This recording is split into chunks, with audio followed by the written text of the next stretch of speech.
Good morning everyone.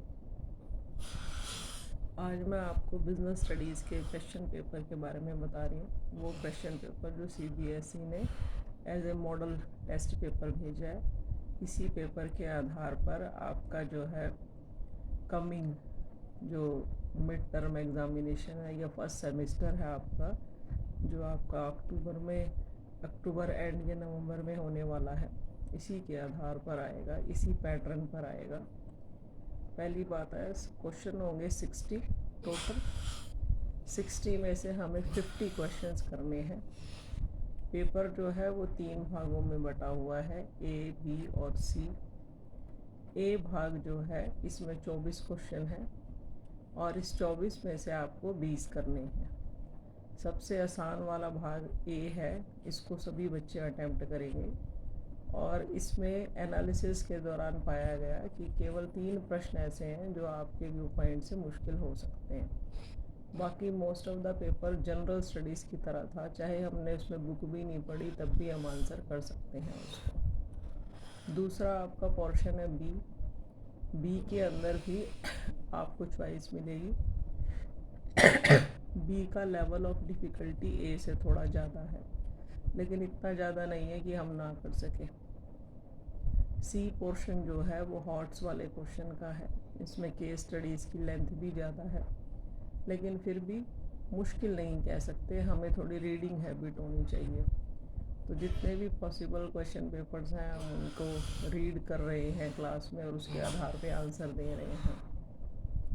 तो हम लगभग 2 सैम्पल पेपर क्लास में कर चुके हैं। अब तीसरा मंडे से स्टार्ट करेंगे, तो सभी बच्चे प्रेजेंट रहिएगा।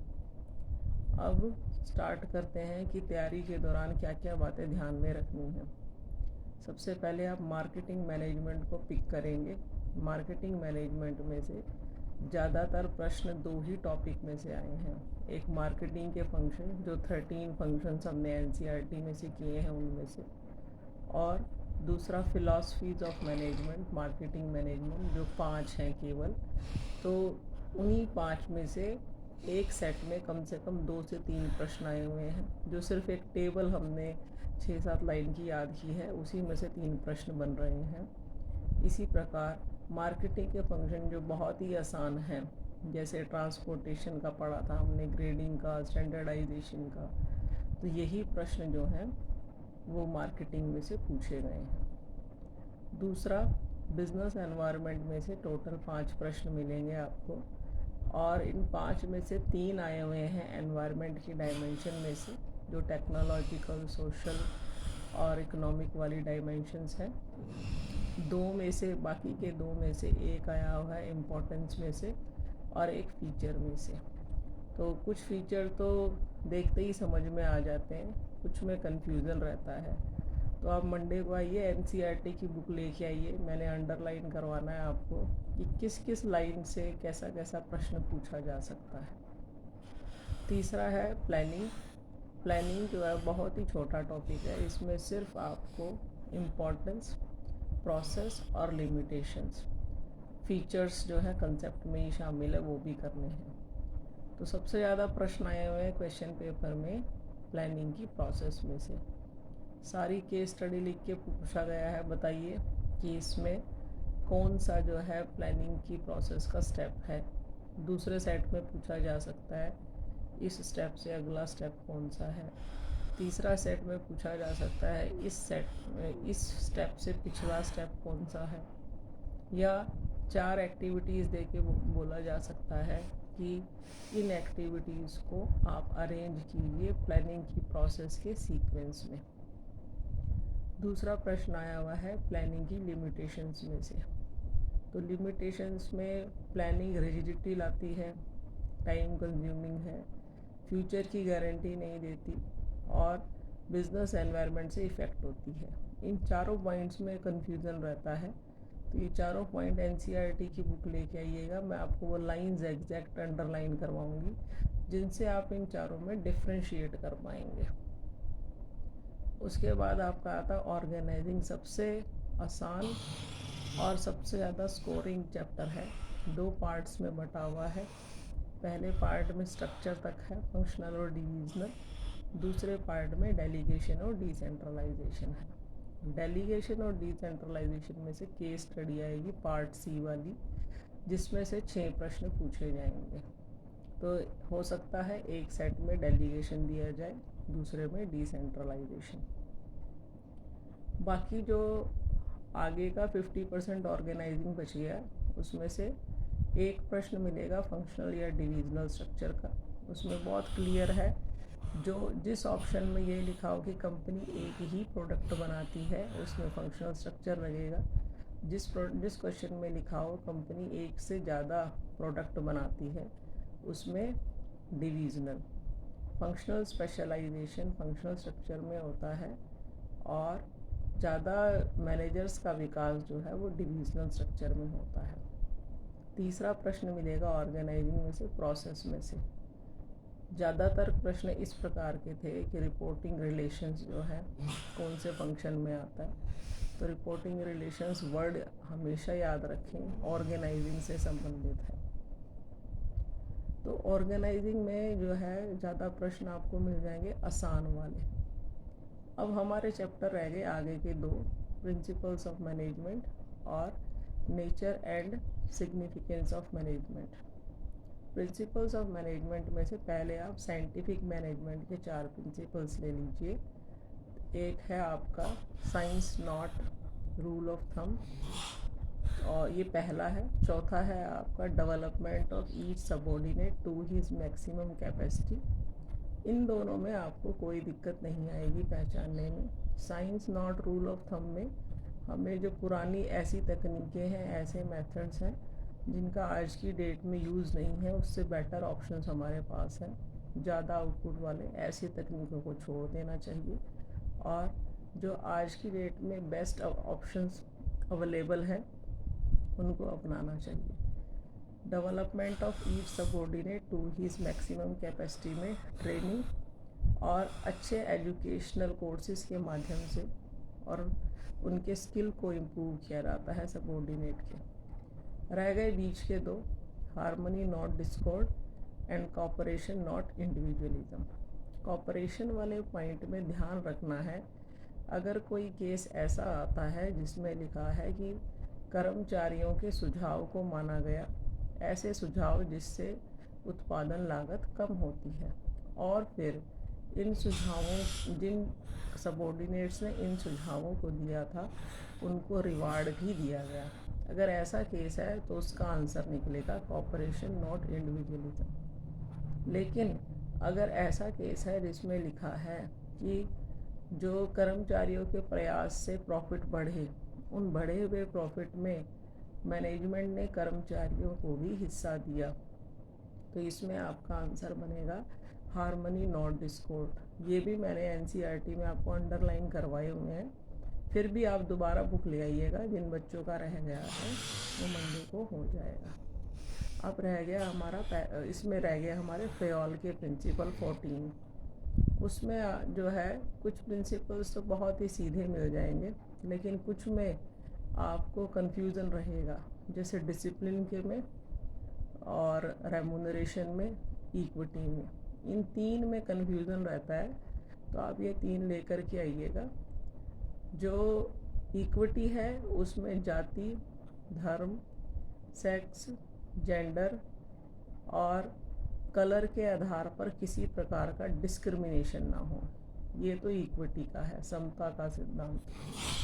रेम्यूनरेशन में रेम्यूनरेशन फेयर होना चाहिए, और डिसिप्लिन में जो संस्था ने नियम बनाए हैं उनको हमें पूरा फॉलो करना है, अदरवाइज़ उसके लिए पेनल्टी का प्रोविज़न रहता है।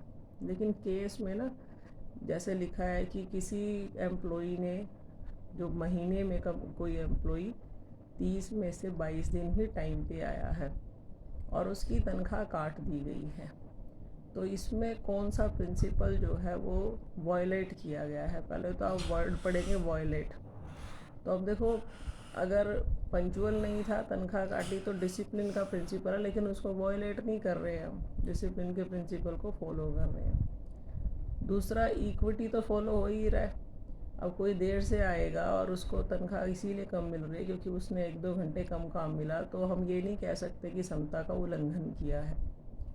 और तीसरा है रेमुनरेशन फेयर होना चाहिए, तो ये भी फेयरनेस है, जो लोग समय पे आ रहे हैं उनको पूरी तनख्वाह मिलनी चाहिए। तो तीनों ही फॉलो हो रहे हैं, वॉयलेट तो कोई हो ही नहीं रहा है, तो आपका आंसर आ जाएगा नन ऑफ दीज। तो आपको इनमें तीनों में डिफरेंस करना आना चाहिए कि कब जो हमें रेमुनरेशन लिखना है, कब इक्विटी लिखना है और कब डिसिप्लिन। तो इन तीनों का कन्फ्यूज़न भी बुक आगे रखिएगा, तब मैं आपको मंडे को बताऊंगी। आ गया अब आपका टेक्निक्स ऑफ साइंटिफिक मैनेजमेंट। इसमें स्टैंडर्डाइजेशन और ग्रेडिंग का है। स्टैंडर्डाइजेशन में हम जो आप एक निश्चित मापदंड बनाते हैं उसी के आधार पर, स्टैंडर्डाइजेशन एंड सिंप्लीफिकेशन है ग्रेडिंग मार्केटिंग में। स्टैंडर्डाइजेशन में एक निश्चित नॉर्म के आधार पे हम बनाते हैं प्रोडक्ट्स। जैसे पेप्सी की बोतल्स में 250 ml में हर बोतल में इतना ही मिलेगा, दिस इज स्टैंडर्ड। आप कोई भी पिक कर लीजिए, same it will be, colour same मिलेगा, टेस्ट सेम मिलेगा।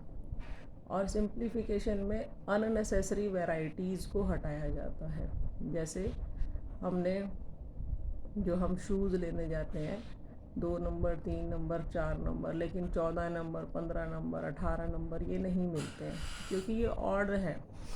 ऐसे साइज़ जो है शायद ही किसी एक बंदे का लाख में से होता हो, तो कंपनी ऐसी चीज़ें स्पेशल ऑर्डर पे ही बनाती है, मार्केट में नहीं निकालती है। इसी प्रकार कपड़ों में भी होता है नंबर का, सेंटीमीटर्स का या नंबर का, तो जो औसतन जनता पहनती है वही बनाए जाते हैं, अननेसेसरी वैरायटीज़ हटा दी जाती हैं। चाय पत्ती के पैकेट हैं 50 ग्राम, 100 ग्राम, 250 ग्राम, आधा किलो, 1 किलो, फिर ऐसे नहीं मिलते 2 किलो, 2.5 किलो, 3 किलो, फिर सीधा मिलता 5 किलो। बीच की जो अननेसेसरी वैरायटी है जिसे लोग नहीं खरीदते वो हटा दी जाती है। ये है सिंप्लीफिकेशन। फंक्शनल फॉर्मैनशिप का जो टेक्निक है उसमें 2 डिपार्टमेंट बना दिए गए हैं, एक प्लानिंग और एक प्रोडक्शन। प्लानिंग के अंदर भी हमारे 4 क्लर्क हैं और प्रोडक्शन में 4 बॉस हैं। तो आपको ये रटना है अच्छे से, प्लानिंग में कौन से 4 आपके क्लर्क्स आते हैं और उसमें कौन से 4 बॉस आते हैं। हो सकता है एक सेट में प्रश्न आ जाए कि कितने आपके बॉस हैं प्रोडक्शन में और प्लानिंग के अंदर जो है कितने क्लर्क हैं, या ये आ जाए कि ये 4 क्लर्क हैं, ये प्रोडक्शन और प्लानिंग में से किस में आते हैं, दोनों में से। तो आपको एक चार्ट बताया गया है, उस चार्ट को, और एक ही पैराग्राफ मैंने आपको बताया था जिसमें से 3 लाइनें निकाल के कि ये सफिशिएंट है, बस वही करनी है। तो बुक ले आइएगा, फिर से निशान लगवा दूंगी मैं आपको कि कौन सी 3 लाइनें हैं, इससे याद हो जाएगा। एक डिफरेंशियल पीस रेट सिस्टम है, 2 मजदूरी की दरें हैं, जो समय से पहले या समय पर स्टैंडर्ड टाइम में स्टैंडर्ड प्रोडक्शन पूरा करता है, उसके लिए मजदूरी दर 5 रुपये प्रति आइटम है, और जो उसके बाद करता है, देरी करता है, उसके लिए 4.5 है। इस प्रकार वेजेस में काफ़ी अंतर हो जाता है, इसे डिफरेंशियल पीस रेट सिस्टम कहते हैं। मोशन स्टडी में अननेसेसरी मूवमेंट्स को हटाया जाता है, और फटीग स्टडी में कितनी देर के बाद कितने टाइम का रेस्ट इंटरवल मिलना चाहिए यह डिसाइड किया जाता है आदि। अब आते हैं लास्ट चैप्टर पे जो आपका फर्स्ट है। इसमें से 2 प्रश्न मिलेंगे कोऑर्डिनेशन में। कोऑर्डिनेशन में हमें इम्पोर्टेंस करनी है और फीचर्स, तो 3 ही पॉइंट है इम्पोर्टेंस के, 3 में से एक पूछा जाएगा। अंडरलाइन करनी है लाइनें जिससे पता चले कि कौन से पॉइंट में क्या लिखना है। फीचर्स जो है आपके 6 दे रखे हैं, उनमें से एक पूछा जाएगा। फिर फीचर्स ऑफ मैनेजमेंट, ऑब्जेक्टिव्स बहुत ही ईजी हैं जो हमने आज ही क्लास में डिस्कस किए थे, कि ऑर्गेनाइजेशनल है, पर्सनल है, पर्सनल मतलब एम्प्लॉई संबंधी, और सोशल तो देखते ही पता चल जाएगा आपको कि जन कल्याण से संबंधित है। एम्प्लॉइज़ का ही पता चल जाएगा कि सैलरी टाइम पे मिल रही है, ट्रेनिंग के लिए भेज रहे हैं, तो एम्प्लॉइज़ का है। ऑर्गेनाइजेशनल में लाभ की वृद्धि होगी या संस्था की बिक्री की वृद्धि होगी, या कुछ इनोवेट कर रहे हैं, ये आ जाएंगे। और फिर प्रोसेस या फंक्शंस ऑफ मैनेजमेंट 5 है, सिर्फ थोड़ा सा पता होना चाहिए। प्लानिंग और ऑर्गेनाइजिंग तो डिटेल में कर ही चुके हैं। स्टाफिंग में कर्मचारियों की संख्या कितनी चाहिए, कैसे अरेंज करेंगे, ये डिसाइड करना है। ट्रेनिंग भी इसी में आता है। डायरेक्शन में हम उनको काम करवाते हैं। कंट्रोलिंग में चेक करते हैं कार्य जो है प्लान के अकॉर्डिंग हुआ या नहीं हुआ। बस इतना ही याद रखना, इससे ज़्यादा पढ़ने की ज़रूरत ही नहीं है, सिर्फ जिक्र पता होना चाहिए आपको। तो इस प्रकार ये जितने भी हमारे चैप्टर थे, टोटल 6 यूनिट हो गए। पहला nature and significance of management, दूसरा प्रिंसिपल्स, तीसरा बिजनेस एनवायरनमेंट, चौथा प्लानिंग, पांचवा ऑर्गेनाइजिंग और छठा मार्केटिंग मैनेजमेंट। तो कम से कम 40 में से जो है मुझे लगता है 30 नंबर तो बिल्कुल आराम से आ जाएंगे अगर इस स्ट्रैटेजी को आप फॉलो करते हैं। और रोज़ क्लास में आओगे, सामने बैठ के आपने सामने डिस्कस करके एक ही क्वेश्चन में से हम 5-5 निकाल के कर रहे हैं, तो डेफिनेटली घर जाके पढ़ने की ज़रूरत ही नहीं पड़ेगी आपको। और एक महत्वपूर्ण बात, 50 क्वेश्चन अटैम्प्ट करने हैं, 60 में से 50। हर क्वेश्चन की वेटेज 0.80 यानी कि 80% है। मतलब 1 नंबर का एक प्रश्न नहीं है, वो 0.80 का है। 50 क्वेश्चन को जब 0.80 से मल्टीप्लाई करोगे तो 40 आएंगे। 10 नंबर आपके प्रोजेक्ट के हैं, टोटल 50 हो गए। 4 बच्चों का प्रोजेक्ट अभी तक नहीं आया है, वो प्लीज़ सबमिट करा दें। शेष सभी को प्रोजेक्ट में ग्रेड्स दे दिए गए हैं। ग्रेड्स को जब मार्क्स फीड किए जाएंगे तो 10 में से कन्वर्ट किया जाएगा। और जो भी आपकी क्वेरी हो आप उसको मंडे को ज़रूर लेके आएँ।